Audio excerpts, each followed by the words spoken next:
Washington's relentless pursuit of WikiLeaks founder Julian Assange and alleged whistleblower Bradley Manning is no secret. And for some experts, the U.S. government's high-profile crackdown on the two men is designed to send a warning to other critics of Washington's actions. RT's Marina Portnaya has more. He's an Australian citizen in the custody of Britain, fighting extradition to Sweden.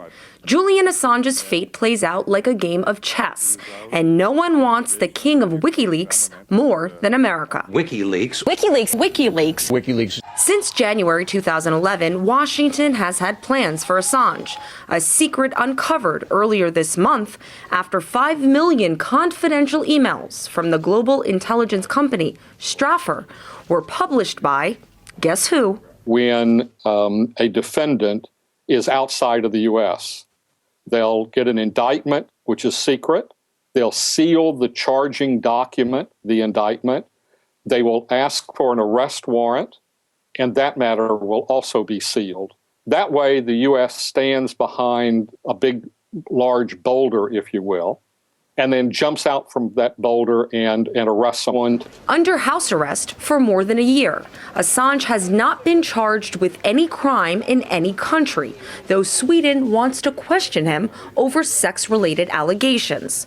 The U.S., meanwhile, is determined to punish the 40-year-old. You do play a different game. Payback for exposing confidential cables repeatedly shaming America by shining a spotlight on illegalities in overseas military operations and some embarrassing tactics and opinions from the State Department. Washington says publishing the documents has created a national security risk. The Justice Department has reportedly mounted an unprecedented investigation into WikiLeaks aimed at prosecuting Assange under the Espionage Act. They're going to continue to go after Mr. Assange to make a point that we're tough and we're not going to let anybody threaten America, whether it's Al-Qaeda or whether it's an Australian national. And some say they'll go to any lengths to make the point.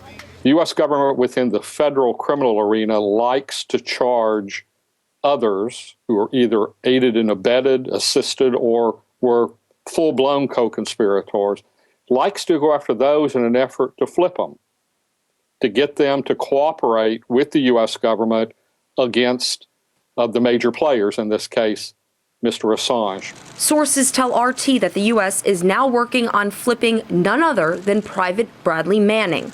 The U.S. soldier is facing 22 federal charges for allegedly leaking 700,000 documents and video to WikiLeaks. He's one of 6 Americans Obama's administration has charged with espionage. If one of those cases makes it to the Supreme Court, and the Supreme Court upholds the Espionage Act as an act which essentially criminalizes any whistleblower, anybody who exposes war crimes, anybody who challenges the official narrative of the lies of the state, then that's it. Because that would mean that any leaker can automatically be sent to prison for life. And at that point, any idea of freedom of information is over. We will only know what the state wants us to know. It's supposed to be about protecting the national security of the United States, but that is not the way the journalism industry will view it. They will view it as being something that is a message to them. Be careful who you talk to. Be careful whom you write, what you write, because you could be next. And I think a number of reporters are going to say, I'm not risking it. Critics say the Obama administration's unprecedented war on whistleblowers could ultimately deliver a death sentence to freedom of the press. If people or publishers could be criminally convicted and jailed for exposing the truth, more and more journalists may prefer to abandon First Amendment privileges and reserve the right to remain silent. Marina Portnaya, RT, New York.